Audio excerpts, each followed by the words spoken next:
Se você olhasse uma foto da minha família em 1973, em Apucarana, acreditaria estar vendo um retrato de pura felicidade.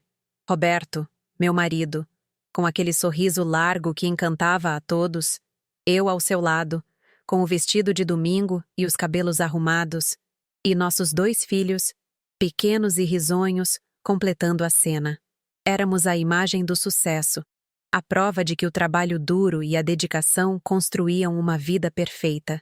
Ele, o dono da transportadora que crescia a olhos vistos. Eu, a esposa exemplar, a rainha de um lar impecável, onde o cheiro de bolo de fubá nunca se desfazia. Mas a verdade, minha gente, é que fotografias congelam momentos, mas não contam segredos. Por trás daquele sorriso ensaiado, existia um silêncio que gritava, uma angústia fria que se aninhava no meu estômago todas as noites quando eu ouvia o som do carro dele chegando tarde, trazendo consigo o perfume de outra mulher. Meu nome é Marlene Soares, e essa voz que vocês ouvem já carrega 78 anos de poeira e de estrada.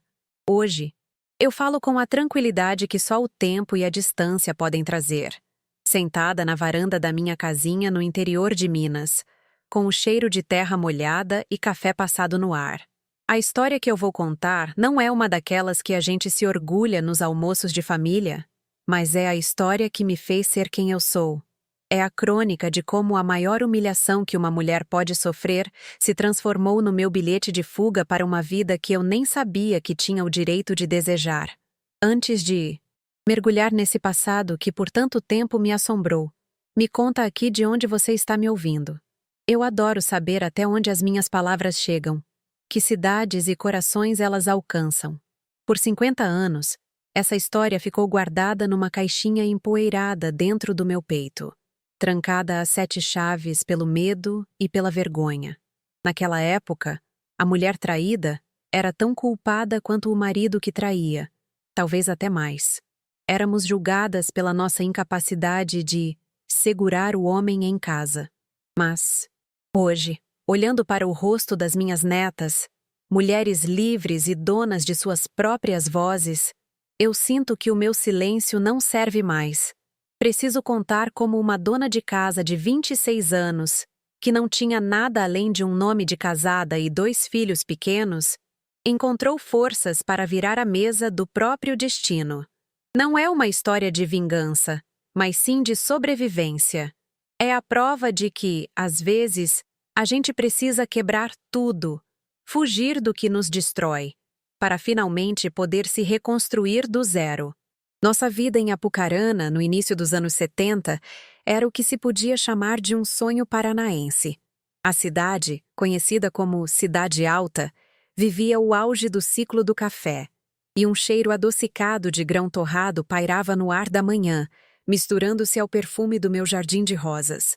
Morávamos numa casa de esquina no centro, uma construção sólida com janelas amplas e um quintal grande o suficiente para as corridas dos meus filhos.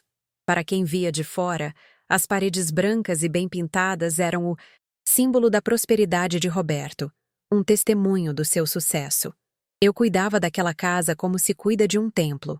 O chão de madeira estava sempre encerado, brilhando, e não havia um único porta-retrato empoeirado.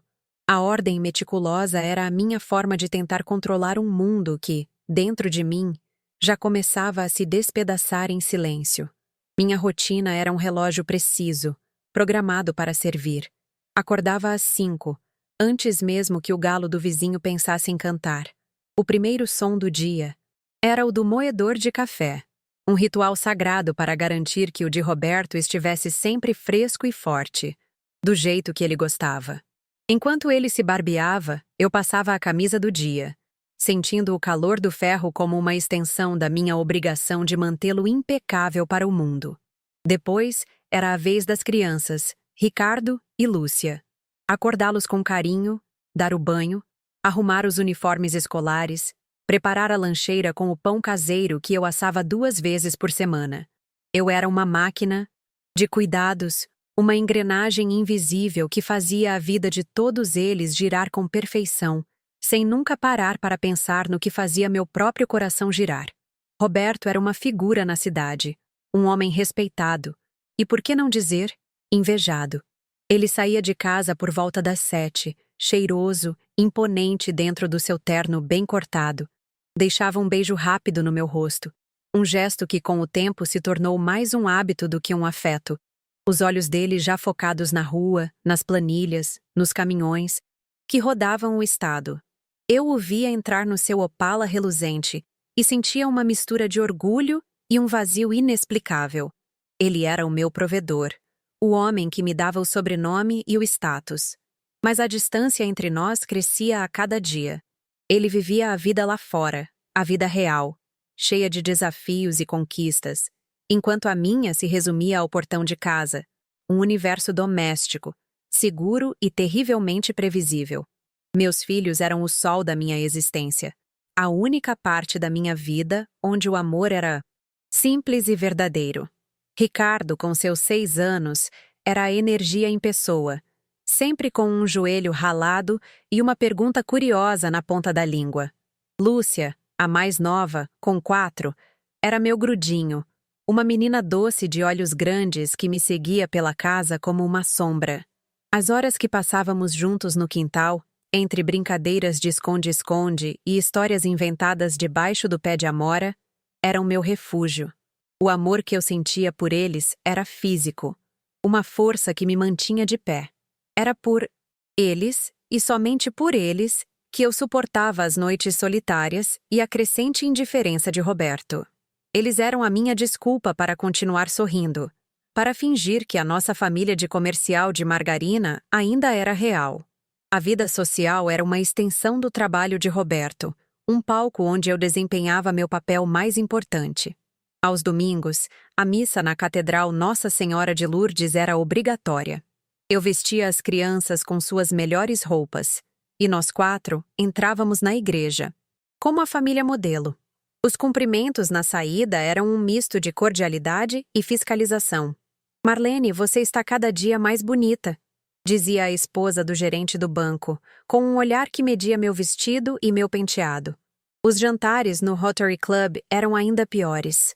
Conversas sobre política e negócios das quais eu não participava, risadas forçadas e a pressão constante para ser a anfitriã perfeita, mesmo quando não era na minha casa. Eu sorria, concordava, elogiava, mas por dentro me sentia uma fraude, uma atriz num papel que eu nunca tinha escolhido. Quando as crianças iam para a escola e a casa mergulhava no silêncio da tarde, a solidão me visitava sem pedir licença. O único som era o do relógio de pêndulo na sala, cada tic-tac marcando 1 segundo a menos de juventude, 1 segundo a mais de espera. Eu tentava preencher o vazio com tarefas. Costurava, bordava, cuidava das plantas. Cheguei a me matricular num curso de pintura em tela, mas as paisagens que eu pintava saíam sempre cinzentas, sem vida, um reflexo do que ia na minha alma. Era um tempo só meu, mas um tempo que eu não sabia como usar. Olhava pela janela e via a vida passar lá fora. As outras mulheres na rua, indo e vindo, e me sentia presa na minha própria casa. Uma prisioneira com a chave no bolso, mas sem coragem para abrir a porta. Nossos vizinhos eram uma plateia atenta. Dona Lourdes, da casa ao lado, uma senhora viúva e de língua afiada, tinha o hábito de aparecer no portão bem na hora do almoço, com a desculpa de pedir uma xícara de açúcar. Seus olhos corriam pela minha casa, pela minha roupa, procurando qualquer sinal de desordem. "Seu marido é um homem de sorte, Marlene. Tão trabalhador. Chega tarde todos os dias, coitado", ela dizia, com uma falsa compaixão que mal escondia a curiosidade venenosa. A vigilância era constante. Um dia, chorei no quintal depois de uma discussão boba com Roberto, e em menos de 1 hora minha mãe me ligou, perguntando se estava tudo bem, pois ficaram sabendo que eu andava triste. Eu vivia num aquário, e cada movimento meu era observado, julgado e comentado. A tensão mais palpável começava a se instalar no fim do dia. O trabalho até tarde de Roberto, que antes era a exceção, virou a regra. Eu preparava o jantar com esmero, colocava os filhos na cama e me sentava na sala para esperá-lo. O bife à parmegiana, seu prato preferido, esfriava no forno. O relógio passava das 9, 10, 11 horas. Eu ouvia o som de cada carro que passava na rua. O coração acelerando em expectativa, apenas para se decepcionar em seguida. Quando ele finalmente chegava, trazia consigo o cheiro de fumaça de cigarro e um cansaço que parecia mais entediado do que exausto. As desculpas eram vagas. Muito trabalho, uma reunião que se estendeu, e ele mal tocava na comida que eu mantive aquecida por horas. Nessas longas noites de espera, eu travava uma batalha silenciosa dentro de mim. A negação era minha primeira trincheira. Eu me convencia de que ele estava mesmo trabalhando duro por nós, que o sucesso tinha um preço alto. Mas a semente da suspeita já havia sido plantada e criava raízes. Eu me pegava cheirando suas camisas quando as colocava para lavar, procurando por um vestígio, um fio de cabelo, um cheiro de perfume que não fosse o meu. Sentia vergonha de mim mesma por essa desconfiança. Me sentia uma esposa mesquinha e ciumenta. Para aplacar a ansiedade, eu limpava. Arrastava os móveis pesados da sala, areava as panelas, até que brilhassem como espelhos, numa tentativa desesperada de esfregar para longe a sujeira que eu sentia que estava se infiltrando na minha vida. Para completar a sensação de impotência, havia a questão do dinheiro.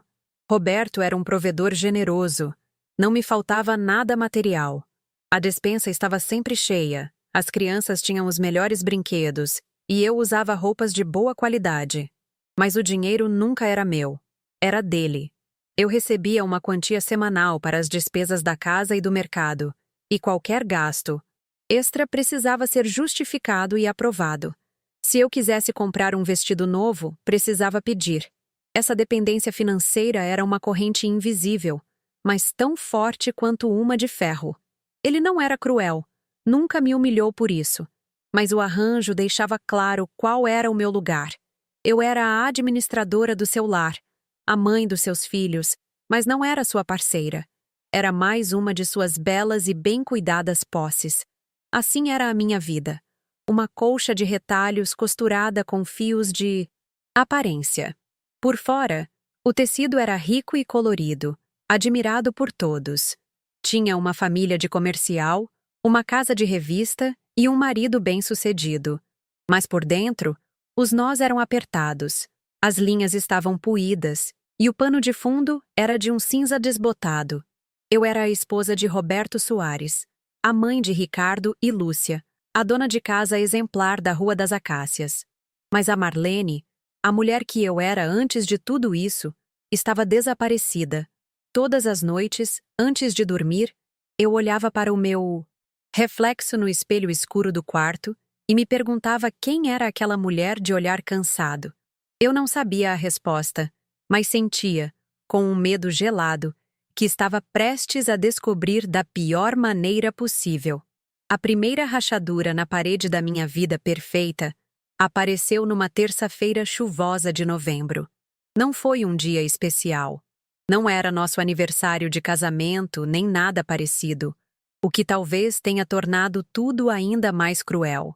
A indiferença de Roberto nos últimos meses tinha aberto um buraco tão grande no meu peito que eu senti uma necessidade desesperada de um gesto, qualquer migalha de conexão. E na minha cabeça de esposa dedicada, um café quente levado ao escritório no meio da noite parecia um ato de amor. Preparei a garrafa térmica com o mesmo esmero de sempre. Coloquei um pedaço de broa de milho numa vasilha e dirigi sob a garoa fina, sentindo o coração um pouco mais leve. Eu estava fazendo a minha parte. Estava tentando salvar o que ainda restava de nós. Mal sabia eu que não estava a caminho de um resgate, mas sim indo direto para o local do naufrágio. O prédio da transportadora estava silencioso e escuro, exceto pela luz que vazava por baixo da porta do escritório de Roberto. Achei aquilo estranho, pois normalmente os rapazes do galpão ficavam até mais tarde. Subi as escadas devagar, ensaiando um sorriso. Quando cheguei ao corredor, ouvi vozes. A primeira era a dele, baixa, inconfundível. A segunda era uma risada feminina, alta e sem pudor, que Eu reconheci imediatamente. Era Sônia, a secretária. Meu estômago gelou. Parei a poucos passos da porta, que estava entreaberta, uma fresta mínima. Meu instinto era fugir, mas meus pés estavam pregados no chão. Foi quando ouvi o som que desmoronou tudo. Não eram palavras de trabalho. Era o som de um beijo, seguido de um suspiro e da voz dela dizendo: "Quando você vai largar aquela sem graça?" A garrafa térmica escorregou da minha mão, mas não chegou a cair. Eu a segurei com uma força que não sabia que tinha. O metal gelado contra a minha pele queimando em brasa. O caminho de volta para casa foi um borrão. Eu não me lembro de ter passado as marchas do carro ou de ter parado nos sinais. Meu corpo funcionava no automático, enquanto minha mente exibia aquela cena, aquele som, aquela frase, num loop torturante. Aquela sem graça. Era isso que eu era. Entrei em casa pela porta dos fundos, tirei os sapatos para não fazer barulho e fui direto para o quarto dos meus filhos. Fiquei ali, em pé, no escuro, apenas ouvindo a respiração suave dos dois. O cheiro de infância, de leite e sono tranquilo era a única coisa real naquele mundo que tinha acabado de virar de cabeça para baixo. Eles eram a minha âncora. Toquei os cabelos de Lúcia, ajeitei o cobertor de Ricardo e fiz uma promessa silenciosa de que aquele maremoto que me afogava não os atingiria. Era uma promessa ingênua, de quem ainda não entendia a força da correnteza. Naquela noite, eu não chorei. As lágrimas pareciam congeladas, presas numa barragem de choque e incredulidade. Fui para o nosso quarto, o nosso ninho de mentiras, e me deitei do meu lado da cama, encolhida, virada para a parede. Quando Roberto chegou, quase de manhã, ele entrou de mansinho, achando que eu dormia. O cheiro dele, uma mistura do seu sabonete com o perfume barato dela, impregnou o ar e me causou uma náusea violenta. Eu não me mexi. Fiquei ali, de olhos abertos na escuridão, sentindo o colchão afundar com o peso do corpo dele. Cada ronco que ele dava era uma punhalada. Eu repassava cada detalhe da minha vida, cada sacrifício, cada renúncia, e tudo parecia uma piada de mau gosto. A humilhação era uma febre que começava a tomar conta de mim, uma queimação que vinha de dentro para fora, lenta e impiedosa. Nos dias seguintes, eu vesti a minha melhor máscara de normalidade. Continuei acordando às 5, passando o café dele, arrumando as crianças para a escola. Ele, por sua vez, parecia aliviado por eu não ter feito nenhuma pergunta sobre sua chegada tardia. A paz podre que se instalou em casa era mais barulhenta do que qualquer briga. O silêncio à mesa do café da manhã era denso, cortado apenas pelo tilintar dos talheres. Ele não sabia que eu sabia, mas algo havia se quebrado para sempre. Eu o olhava e não via mais o meu marido, o pai dos meus filhos. Via um estranho, um homem que dividia o teto comigo, mas o corpo e a intimidade com outra. E a pior parte era a minha própria covardia, o meu medo de confrontá-lo e perder a única vida que eu conhecia, por mais miserável que ela fosse. A minha dor, que eu guardava como um segredo vergonhoso, não demorou a se tornar pública. Apucarana era uma cidade onde as notícias corriam mais rápido que o vento. A primeira vez que senti o peso dos olhares foi na padaria. Duas senhoras, clientes antigas, pararam de conversar e me olharam com uma pena que me ofendeu profundamente. Na missa de domingo, foi ainda pior. Senti os cochichos nas minhas costas, os olhares de lado, as saudações, que eram frias demais ou calorosas demais. Ninguém me disse nada diretamente, claro, mas o julgamento estava no ar. Eu era a coitada da Marlene, a esposa traída. A humilhação deixou de ser um sentimento interno e se transformou numa capa invisível que eu era forçada a vestir todos os dias. Aparentemente, Sônia não fazia nenhuma questão de manter o caso em segredo. O golpe final, o que transformou a dor em um veneno que corria nas minhas veias, foi a indiferença de Roberto. Ao perceber que o caso já era de conhecimento público, ele simplesmente parou de fingir. Já não se dava ao trabalho de inventar reuniões, já não se preocupava em esconder o cheiro do perfume dela. Uma noite, Ele chegou para o jantar com uma marca de batom vermelho no colarinho da camisa, tão óbvia que parecia um deboche. Ele se sentou à mesa, me olhou nos olhos e não disse uma única palavra sobre aquilo. Aquele silêncio arrogante doeu mais do que a descoberta da traição. Era a confirmação de que eu não importava, de que minha dor era irrelevante. Ele não só havia me traído, como agora me humilhava abertamente, me tratando como um móvel velho da casa. E ali, sentada àquela mesa, eu entendi que o meu dilema não era mais entre perdoar ou não. Era entre desaparecer de vez ou lutar para sobreviver. A vida, depois da descoberta, se tornou um longo e silencioso corredor. Eu me movia pelas mesmas rotinas, mas agora tudo tinha um peso diferente, uma cor cinzenta. As manhãs eram as piores. Servir o café para o homem, que me humilhara, exigia uma força que eu tirava não sei de onde. Nossos olhares não se cruzavam mais. Ele olhava através de mim, como se eu fosse parte da mobília. Eu passei a evitar as idas desnecessárias ao centro, com medo dos olhares de pena, que feriam mais do que os de raiva. Minha casa, antes meu orgulho, virou meu cativeiro. As paredes pareciam encolher a cada dia. Comecei a perder peso, e olheiras fundas e arroxeadas se instalaram sob meus olhos, a marca visível da dor que eu não podia colocar em palavras. Um dia, a mordaça que eu mesma coloquei em minha boca se afrouxou, e uma coragem desesperada me fez confrontá-lo. Ele chegou em casa para almoçar, algo raro, e eu apontei para a cadeira vazia à mesa, onde ele deveria ter se sentado para o jantar na noite anterior. "Onde você estava, Roberto?" perguntei, a voz um fio trêmulo. Ele nem sequer levantou os olhos do prato. Apenas disse com uma frieza cortante: "Não enche, Marlene. Eu trabalho para sustentar esta casa e te dar do bom e do melhor. Cuide do seu serviço, que é a casa e as crianças, e eu cuido do meu." Aquela resposta, tão cruel e pragmática, me quebrou. Ele não apenas admitia a traição em seu silêncio, como me reduzia a uma empregada, definindo meu valor pelo meu serviço.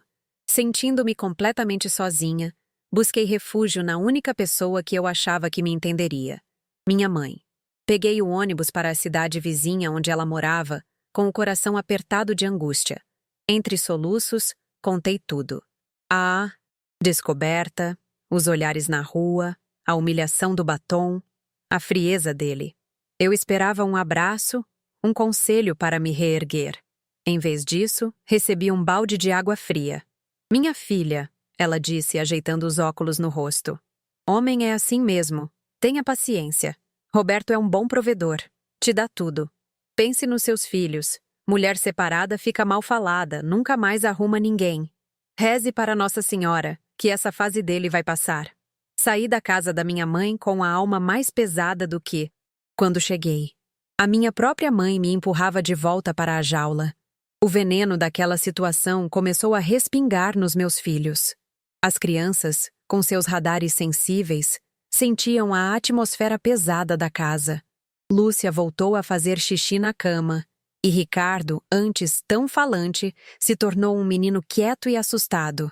A pior facada foi quando ele chegou da escola com o olho roxo. "O que foi isso, meu filho?" perguntei com o coração na mão. Ele demorou a responder, mas por fim, disse baixinho: "O Zeca disse que o papai tem outra casa, outra família. Eu disse que era mentira e ele me empurrou." Naquele momento, meu sofrimento se transformou em fúria. A dor que eu estava suportando em silêncio agora tinha um alvo: meus filhos. A traição de Roberto não era mais apenas sobre nós dois. Estava ferindo as criaturas mais inocentes e preciosas da minha vida. Foi nesse cenário de desolação que Lauro, o irmão mais novo de Roberto, começou a se fazer mais presente. Ele era o oposto do irmão. Um homem calado, de olhar gentil e mãos calejadas de quem realmente trabalhava. Era motorista de um dos caminhões da empresa, e sempre que vinha a Apucarana, passava em nossa casa para pegar ou deixar algum documento. Numa dessas visitas, ele me encontrou na cozinha com os olhos vermelhos de chorar. Eu tentei disfarçar, mas ele não se deixou enganar. Ele não fez perguntas invasivas.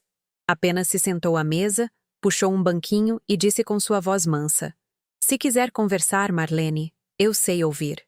Foi a primeira vez em meses que alguém me olhava como uma pessoa, e não como a coitada da esposa do Roberto. Naquela tarde, a represa se rompeu. Contei tudo a Lauro, entre lágrimas e xícaras de café. Falei da solidão, da humilhação, do medo. Ele ouviu em silêncio, o rosto marcado por uma expressão de tristeza e raiva contida. Quando terminei, ele balançou a cabeça e disse: "Eu sinto muito, Marlene. O Roberto, ele sempre foi assim, desde pequeno. Ele pega o que quer e depois que se cansa, joga fora. Acha que o dinheiro dele compra tudo e todos." Ouvir aquilo de alguém da própria família foi uma validação para a minha dor. Eu não estava louca, não estava exagerando. A crueldade de Roberto era real, e Lauro a enxergava tão bem quanto eu. Nasceu ali, naquela cozinha cheirando a café e desabafo. Uma aliança improvável. Um fio de luz na minha escuridão. As visitas de Lauro se tornaram meu segredo, meu respiro. Ele sempre arranjava uma desculpa de trabalho para aparecer, geralmente nos Dom Malbis, horários em que sabia que Roberto não estaria. Ele trazia um doce para as crianças, consertava uma torneira que pingava, coisas pequenas que para mim eram gestos gigantescos de cuidado. Nossas conversas se tornaram a parte mais importante dos meus dias. Ele me contava das suas viagens, das cidades que conhecia, de um mundo que existia para além dos portões da minha casa. E eu falava dos meus medos, da minha sensação de impotência. Ele nunca me disse o que fazer, nunca me deu falsas esperanças. Mas sua presença me dizia que eu não estava sozinha. E isso, naquele momento, era tudo. Lauro não escondia a raiva que sentia do irmão. Era uma raiva quieta, profunda. "O que mais me dói, Marlene", ele me confessou um dia, "é ver o que ele está fazendo com você e com as crianças na frente de toda a cidade. Uma coisa é o erro que ele comete entre quatro paredes. Outra é o prazer que ele parece ter em te humilhar publicamente. Meu pai não nos criou para sermos assim. Ele não tem vergonha na cara." Essa defesa, essa indignação vinda de outra pessoa, começou a despertar algo em mim. A vergonha que eu sentia começou a dar lugar a uma raiva justa. Se até o irmão dele via a injustiça, por que eu, a maior vítima, tinha que continuar aceitando tudo calada? Enquanto isso, Roberto escalava sua arrogância. Aparentemente, a passividade com que eu aceitei a situação o deixou ainda mais ousado. Ele começou a frequentar a sorveteria da praça nos fins de tarde com Sônia. A cidade inteira via. Era um espetáculo de crueldade. Meus amigos, os poucos que restaram, me contavam com indignação, mas eu não precisava que me contassem. A notícia chegava até mim como um eco, pelos olhares na rua, pelo silêncio no açougue. Eu me sentia como a personagem de uma peça trágica, onde todos sabiam o final, menos eu. A cada novo relato, a cada nova demonstração pública de desrespeito, eu sentia um pedaço de mim morrer, mas outro, mais forte e mais duro, começar a nascer. A situação financeira se tornou mais uma arma na mão dele. Ele sempre controlou o dinheiro, mas agora usava isso para me punir. Certo mês, o aquecedor a gás quebrou, e o inverno do Paraná, como se sabe, não perdoa. Pedi a ele o dinheiro para o conserto, e ele me fez esperar uma semana, dizendo que não tinha dinheiro para luxos.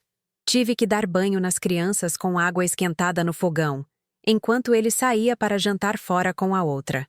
Foi uma humilhação profunda, sentir o frio na pele dos meus filhos por causa do capricho dele. Foi nesse dia que percebi que minha dependência não era apenas uma questão de conforto, era uma questão de sobrevivência. Eu precisava ter o meu próprio dinheiro, nem que fosse um trocado. Foi Lauro quem percebeu meu desespero. Ele viu as crianças tremendo de frio depois do banho. E sem dizer nada, apareceu no dia seguinte com um técnico e pagou o conserto do aquecedor do próprio bolso. "Isso não é nada, Marlene. É um empréstimo.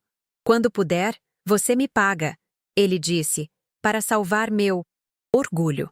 Mas nós dois sabíamos que não era um empréstimo. Era um ato de decência. Um gesto que contrastava brutalmente com a mesquinhez do irmão. Aquela caldeira consertada não aqueceu apenas a água do chuveiro. Aqueceu uma pequena parte da minha alma, me mostrando que a bondade ainda existia no mundo, mesmo que ela viesse de um lugar inesperado. Essa gentileza de Lauro, em contraste com a crueldade de Roberto, começou a operar uma mudança sutil dentro de mim. A tristeza que me paralisava começou a se transformar numa energia diferente, uma raiva que me dava vontade de agir. Eu comecei a observar Roberto com outros olhos.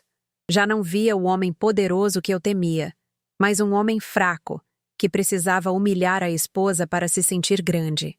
Via sua insegurança, sua necessidade de aprovação, e pela primeira vez, em vez de medo, senti uma espécie de desprezo. A imagem do marido ideal, que eu lutei tanto para manter, finalmente se quebrou em 1000 pedaços, e no lugar dela, vi apenas os cacos de um homem pequeno. Comecei a ter fantasias de fuga. Eram pensamentos secretos, que me visitavam na calada da noite. Eu me imaginava pegando um ônibus com meus filhos, sem destino certo, apenas para longe de Apucarana, para um lugar onde ninguém me conhecesse, onde eu não fosse a coitada. A ideia era aterrorizante. Eu não tinha profissão, mal tinha terminado o ginásio. Como sustentaria meus filhos? O medo era paralisante, mas a semente estava plantada. Pela primeira vez em anos, eu estava pensando em uma alternativa, em uma porta de saída, por menor e mais assustadora que ela fosse. A possibilidade de uma outra vida, mesmo que difícil, era mais atraente do que a certeza daquela morte lenta que eu estava vivendo. A provocação final veio de Sônia. Numa tarde de sábado, o telefone de casa tocou. Eu atendi e, do outro lado, ouvi a respiração dela. Ela não disse nada. Apenas ficou em silêncio por alguns segundos antes de desligar na minha cara. Não havia dúvidas de que era ela. Foi um ato calculado, uma invasão ao meu lar. Uma forma de me dizer que ela podia me alcançar em qualquer lugar, que ela estava no controle. Aquela ligação silenciosa foi um grito de guerra. Ela não estava apenas com o meu marido. Ela estava zombando de mim, me desafiando. A humilhação atingiu um novo patamar, o da afronta pessoal e direta. Aquele pequeno ato de maldade acendeu a faísca que faltava. A raiva que eu vinha acumulando finalmente encontrou um foco. Não era mais apenas contra Roberto, mas contra a situação toda, contra a amante, contra a cidade, contra a minha própria passividade. Eu senti o sangue ferver.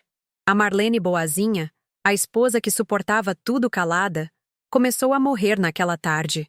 No lugar dela, nasceu uma mulher com o instinto de uma loba defendendo seus filhotes. Eles não iriam destruir a minha sanidade e a felicidade dos meus filhos. Eu não sabia como, não sabia quando, mas ali, com o telefone mudo na mão, decidi que iria dar um basta. Eu iria lutar de volta. Minha primeira atitude de rebelião foi pequena, quase invisível. Comecei a guardar dinheiro. Cada troco do pão, cada nota que eu conseguia economizar da feira, eu escondia numa velha lata de biscoitos de polvilho, no fundo do armário de mantimentos. Era uma quantia irrisória, que não pagaria nenhuma semana de aluguel, mas não era pelo valor. Era pelo ato. Pela primeira vez, eu tinha algo que era só meu. Um segredo que não era de dor, mas de esperança. Um pequeno fundo de guerra. Cada moeda que eu colocava naquela lata era um tijolo que eu tirava da minha prisão. Era o começo do meu plano, mesmo que eu ainda não soubesse qual seria o final. Lauro percebeu a mudança em mim. Eu já não chorava mais em nossas conversas. Minha tristeza tinha sido substituída por uma determinação fria. Um dia, olhando nos meus olhos, ele perguntou: "Você está pensando em fazer alguma besteira, Marlene?" Eu o encarei e, pela primeira vez, fui completamente honesta sobre meus desejos. Eu não sei o que vou fazer, Lauro, mas eu não aguento mais esta vida. Eu preciso sair daqui, por mim e pelas crianças. Ele ficou em silêncio por um longo tempo, e então disse as palavras que mudariam tudo. "Se um dia você decidir ir embora, eu te ajudo. Eu não vou deixar você e as crianças na mão. Aquela promessa foi a chave que abriu a porta da minha jaula.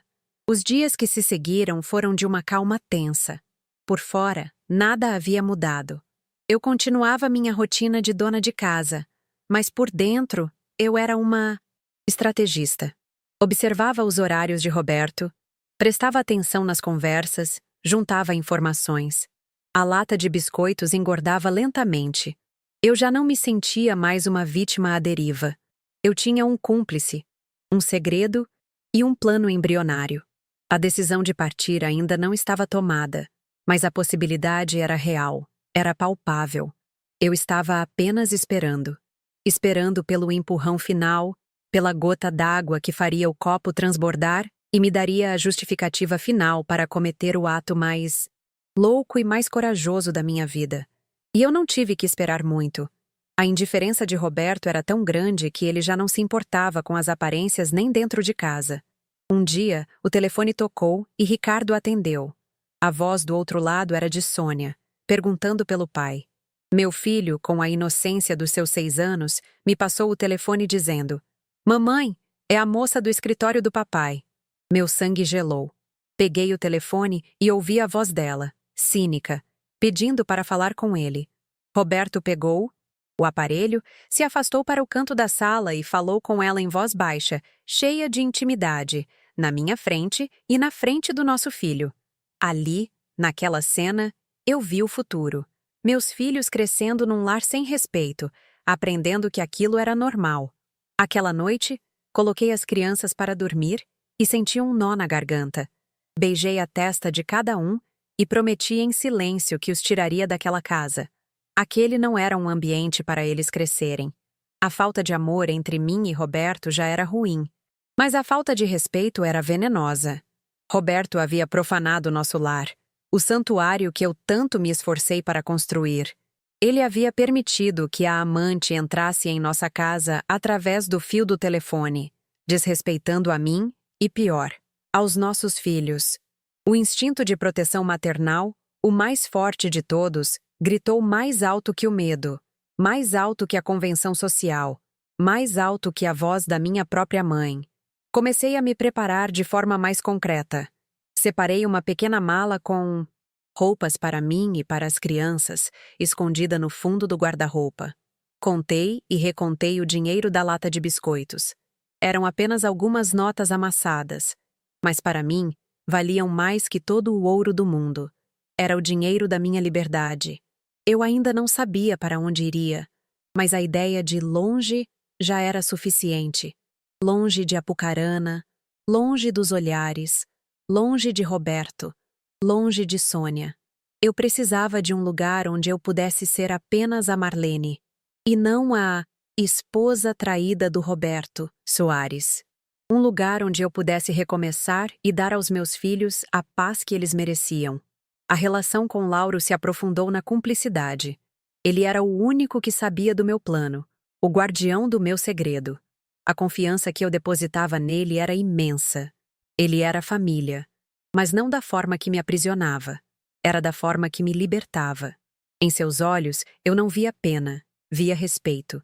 Ele admirava a força que eu estava descobrindo em mim. "Você é mais corajosa do que pensa, Marlene", ele me disse. Uma vez. Aquelas palavras ecoaram em mim, me dando o combustível que eu precisava. Eu não me sentia mais uma sem-graça.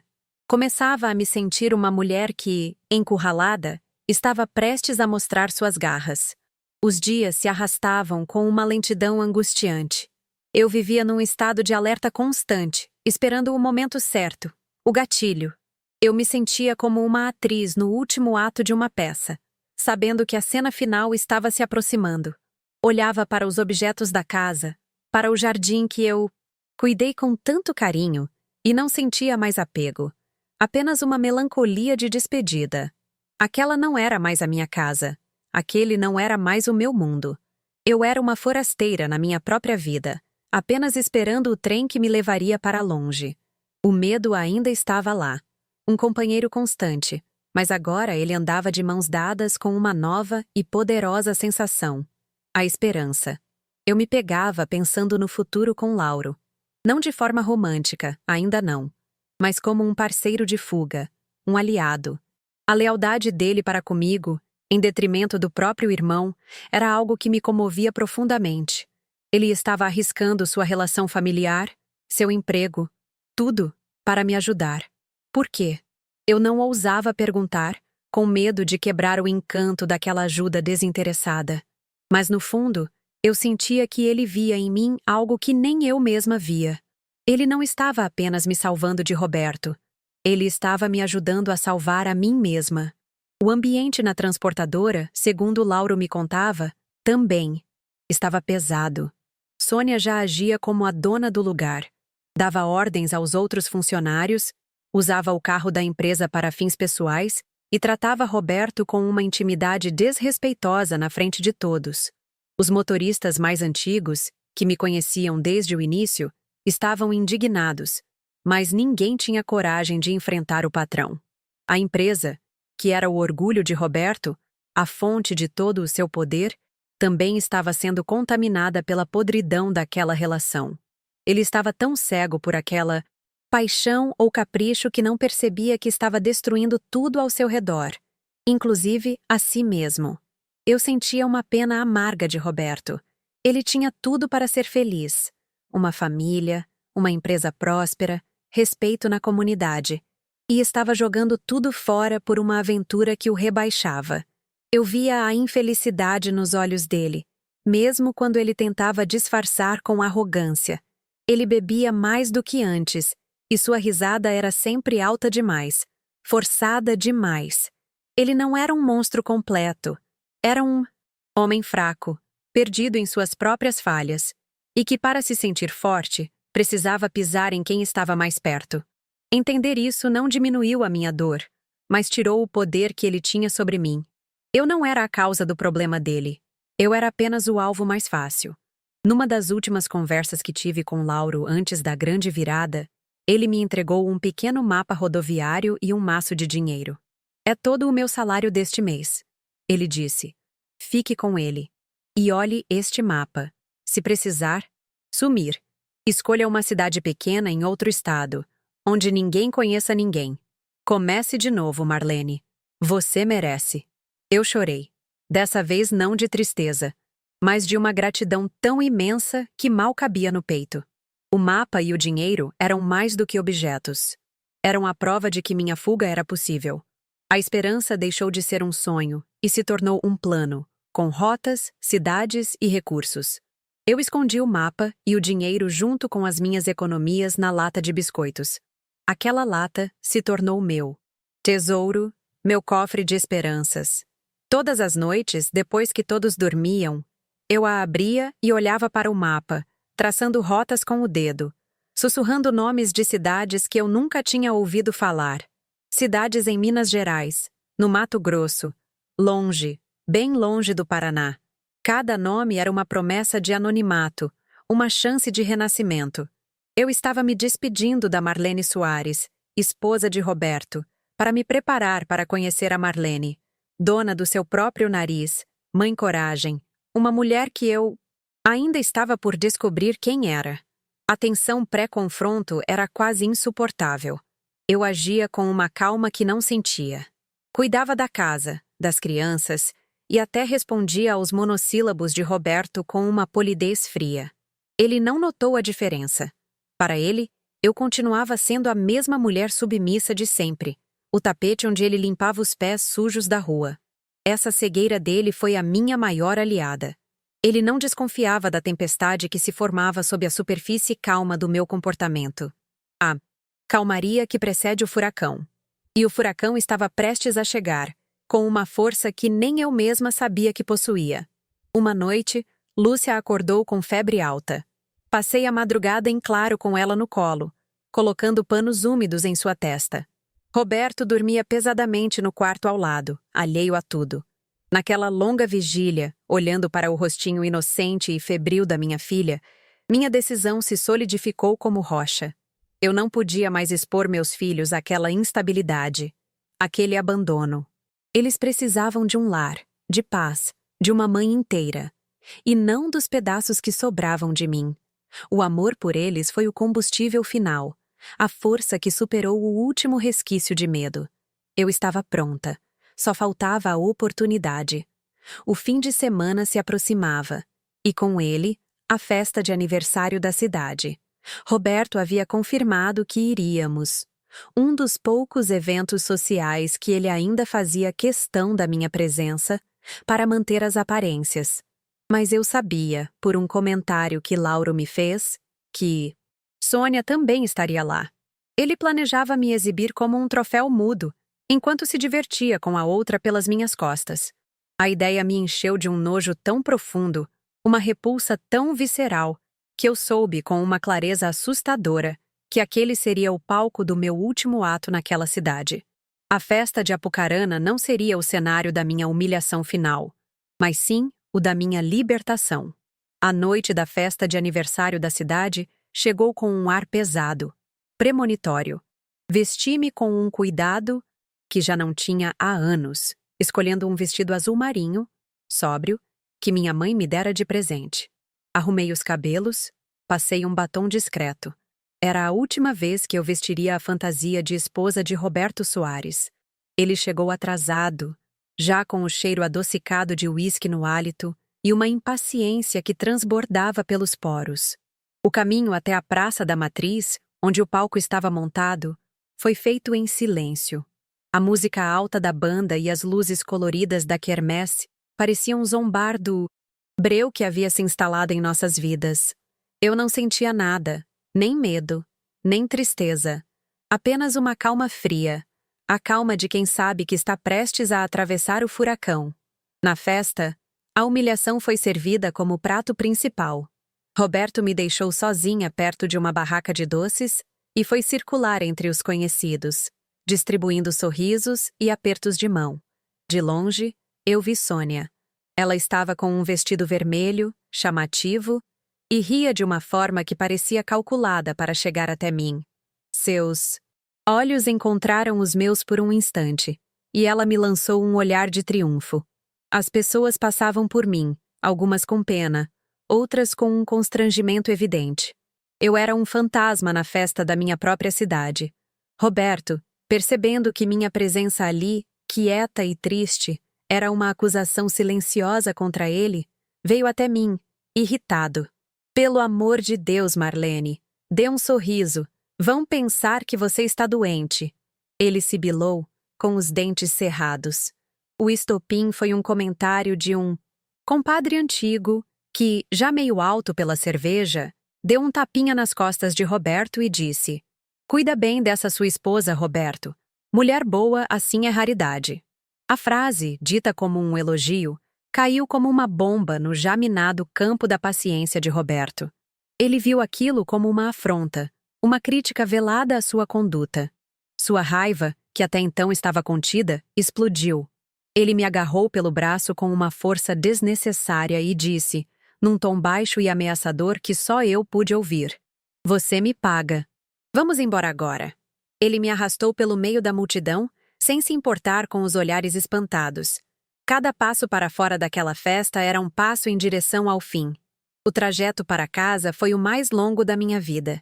Ele dirigia o Opala de forma imprudente, cantando pneus, enquanto praguejava contra a cidade, contra o compadre, contra o mundo. Mas, principalmente, contra mim. Eu continuei em silêncio, olhando a paisagem noturna de Apucarana passar como um filme pela janela. Eu não sentia mais medo dele. Aquele homem ao meu lado, bufando de raiva, não era um gigante, era uma criança mimada que não sabia lidar com as consequências de seus próprios atos. Quando ele estacionou o carro na garagem, cantando os pneus, eu soube que a hora havia chegado. O confronto final não seria adiado. Eu respirei fundo, juntei as forças que me restavam e me preparei para o que viria a seguir. Ele entrou em casa como um animal enfurecido, batendo a porta. Jogou o paletó no sofá e virou-se para mim, os olhos injetados de álcool e fúria. E então ele despejou todo o seu veneno. "A culpa disso tudo é sua!" ele gritou, a voz ecoando pela sala silenciosa. "Sua! Você que me empurrou para isso! Se eu procuro na rua é porque em casa eu não encontro mais nada. Você virou uma mulher fria, amarga, um peso morto que eu tenho que carregar. Para ilustrar sua acusação, ele apontou para a marca de batom vermelho, agora borrada e grotesca em seu colarinho. Está vendo isso? Isso é culpa sua, da sua frieza. A acusação era tão absurda, tão vil, que algo dentro de mim se partiu para sempre. Aquelas palavras não me fizeram chorar. Pelo contrário, senti um calor subir pelo meu corpo, uma clareza que eu nunca havia experimentado. Era a clareza da libertação. A última gota de amor, de consideração, de dúvida que eu ainda poderia ter por aquele homem, evaporou naquele instante. A culpa que ele tentou jogar em mim ricocheteou e voltou para ele, revelando nada além de sua própria fraqueza. A dor de anos de humilhação se transformou numa força sólida, inabalável. Ali, de pé na sala da minha casa, eu não era mais a vítima. Eu era a sobrevivente. Se essa parte da minha história te tocou de alguma forma, deixa um comentário. Às vezes, o ponto final de uma história é o começo de outra, e eu adoro saber que não estou sozinha nessas viradas que a vida dá. Enquanto ele, exaurido pela própria fúria, subia as escadas tropeçando e se jogava na cama, eu me movia pela casa com uma precisão cirúrgica. A Marlene, que chorava baixinho no travesseiro, havia morrido. Em seu lugar, havia uma mulher com um propósito. Fui até o quarto das crianças e os observei dormir. Anjos inocentes no meio do inferno. Beijei a testa de cada um e a minha decisão, antes uma possibilidade, tornou-se uma certeza de aço. Eu os tiraria dali. Não era uma fuga por desespero. Era um resgate. Eu estava resgatando meus filhos e a mim mesma, de um futuro que seria tão tóxico e infeliz quanto aquele presente. A hora não era de lamentação, era de ação. Meus movimentos eram rápidos e silenciosos. Peguei a pequena mala escondida no fundo do guarda-roupa. Fui à cozinha, subi num banco e alcancei a lata de biscoitos no alto do armário. O dinheiro estava todo ali. Meu pequeno tesouro da liberdade, amassado e cheirando a polvilho. Sentei-me à mesa da cozinha, o lugar de tantos desabafos silenciosos, e escrevi o bilhete. As palavras fluíram sem esforço, diretas e verdadeiras. Fui procurar a felicidade que você me roubou. Dobrei o papel com cuidado e o deixei sobre o criado mudo dele, bem ao lado de onde ele roncava, alheio à revolução que acontecia sob seu teto. Era minha declaração de independência, minha carta de alforria. O momento mais difícil foi tirá-los da cama. Peguei Lúcia no colo primeiro. Seu corpo pequeno e quente era um peso reconfortante. Ela resmungou, mas não acordou. Depois, com Lúcia num braço e a mala na outra mão, acordei Ricardo gentilmente. Meu filho, vamos passear, sussurrei. E ele, sonolento, confiou em mim. Descer as escadas no escuro, com as crianças e a bagagem, foi uma prova de equilíbrio e determinação. Cada degrau rangia, e meu coração batia na garganta. Abrir a porta da frente e girar a chave sem fazer barulho foi o último obstáculo. Quando pisei na calçada fria e puxei a porta, fechando-a atrás de mim, senti o peso do mundo sair dos meus ombros. Eu estava livre. A rua estava deserta, banhada pela luz amarelada dos postes. Caminhei com meus filhos nos braços até o orelhão da esquina. O ar da madrugada estava gelado e cortante. Coloquei as crianças sentadas na pequena mureta ao lado do telefone público. Enrolei-as com meu casaco e procurei a ficha no bolso. O som dela caindo no mecanismo do telefone foi o som mais alto daquela noite. Meu dedo tremeu ao discar o número de Lauro. Quando ele atendeu, a voz grossa de sono, eu disse, tentando manter a firmeza. Lauro, sou eu, a Marlene. Me tira daqui, por favor. Agora! Não houve perguntas. Não houve hesitação. Apenas a resposta que eu precisava ouvir. Onde você está? Fique exatamente aí. Eu estou a caminho. A espera na esquina da rodoviária, que ficava a poucas quadras dali, pareceu uma eternidade. A cada carro que passava, meu corpo se encolhia de medo. As crianças, agora despertas pelo frio, estavam assustadas, e eu as abraçava, sussurrando que tudo ficaria bem, embora nem eu mesma tivesse certeza. E então, eu vi os faróis familiares do seu caminhão Mercedes-Benz virando a rua. Nunca na minha vida. Fiquei tão feliz em ver um caminhão.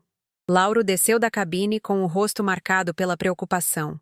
Sem dizer muito, ele pegou Lúcia do meu colo, ajudou Ricardo a subir e acomodou os dois na cama que havia atrás dos bancos. Depois, ele se virou para mim, seus olhos buscando os meus na penumbra. "Para onde a gente vai, Marlene?" Ele perguntou, a voz baixa e cheia de um cuidado imenso. Eu olhei para a estrada escura à nossa frente e respondi, sentindo a primeira lufada de esperança em anos. "Para. Longe, Lauro. Apenas para longe daqui." Aquela primeira noite na estrada foi a mais longa e, ao mesmo tempo, a mais curta da minha vida. As luzes de Apucarana foram diminuindo no retrovisor do caminhão até se tornarem apenas uma mancha vaga no horizonte. E com elas, uma vida inteira ficava para trás. As crianças dormiam um sono pesado na cama atrás de nós, embaladas pelo ronco suave do motor. Eu e Lauro não falamos muito. Não era preciso. O silêncio entre nós era de cumplicidade, de entendimento. Eu olhava a fita de asfalto se desenrolar na nossa frente sob a luz dos faróis e sentia uma mistura de pânico e uma euforia que nunca havia conhecido. Pela primeira vez, o caminho à minha frente estava completamente em branco, sem um destino traçado, e aquela incerteza que deveria me apavorar me trazia uma sensação estonteante de liberdade. Como era de se esperar, nossa fuga virou o maior escândalo que Apucarana já tinha visto. Fiquei sabendo dos detalhes anos depois, por um parente distante.